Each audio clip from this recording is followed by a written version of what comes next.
大家好，歡迎嚟到貓貓無鞋悄悄條。呢度係我第一條嘅影片。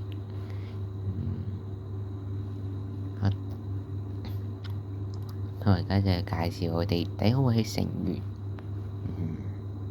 我哋貓貓無鞋家族嘅第一個成員，佢就係節節。節節今年1歲，都冇1歲。佢2024年9月出世嘅，大約而家嘅話都6個月大啦，唔係8個月大啦。佢好 Q 㗎，佢成日都咬人。佢品種咧就係嗰個叫咩拿破崙嘅。佢係我第4隻貓。遲啲另外嗰3隻咧，遲啲條片咧就會公佈嘅。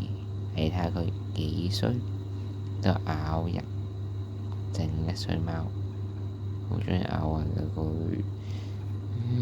咁都冇計啊！佢細細隻佢嘅貓需要磨牙嘅，佢好鍾意咬人，雖然我唔應該畀佢咬，但係畀佢咬爽啲。